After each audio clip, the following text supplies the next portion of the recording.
I'll be quoting from the interview the exact words of Kamala Harris, and I want you, Mr. Sajid, to comment on those. She said, "Let me be very clear.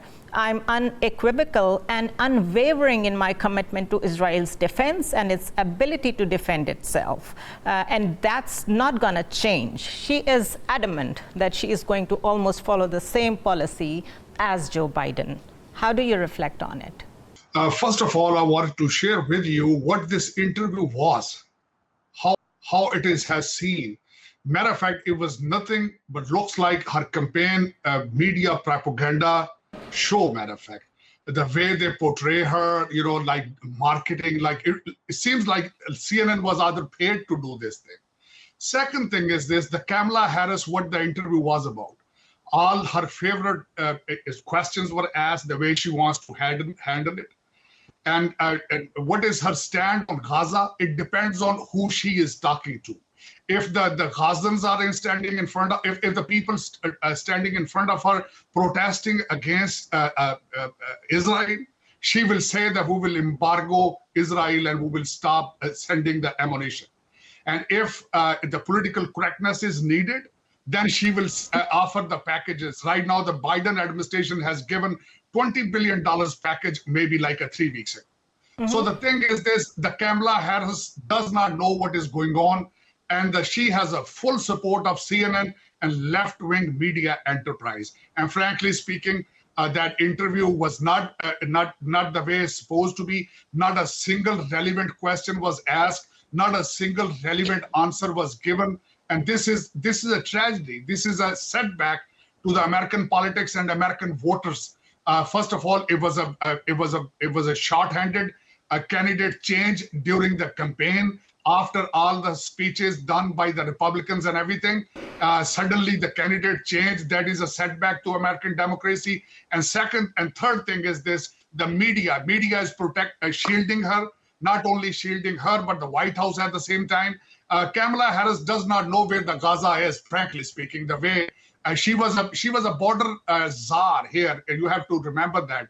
What is her performance as a vice president? She was one of the historically proven unsuccessful vice president in this country. She has never gone to the border, and if you personally ask her where the Gaza is, she might not have any clue. She was avoiding this question, although she was asked consistently why she has not gone to the border, and she was avoiding the question. Mr. Tahir Javed, how do you look at her speech at the Democratic Convention, where she categorically said that, yes, I stand with Israel and their right to defend themselves. And then in this first ever interview, she was avoiding interview till now. How do you look at as a Democrat? Because it should affect you in many ways, because what we have heard from a lot of progressive Democrats, they would like to hear something humanitarian related on Gaza. That was not there.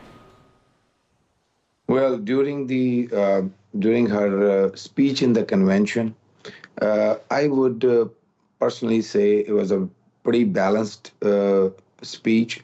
We have to understand whatever we like to hear, it's not the time for that, and that's not going to happen. Now, what certain all right, okay, Muslims, what do you mean by that? Whatever we like to hear, the whole world wants to hear the ceasefire. The whole world wants the humanitarian crisis should end. I'm talking about that. So that is what everyone wants to hear. No, these two items were in her speech. She did talk about the children in Gaza. She did talk about ceasefire.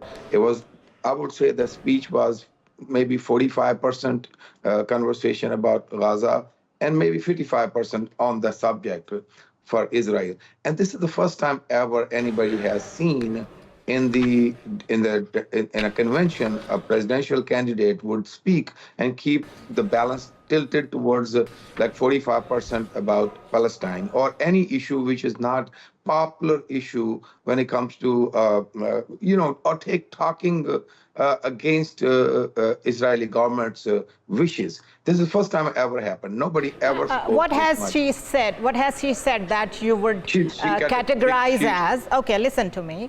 A single point where she has said that all the armed support, the ammunition and the dollars that are going to Israel are being used bombardment of the Gazan civilians, children, hospitals, infrastructure. Now even the UN has been told to wrap up and go from there. And this is the 18th evacuation order in 1 month.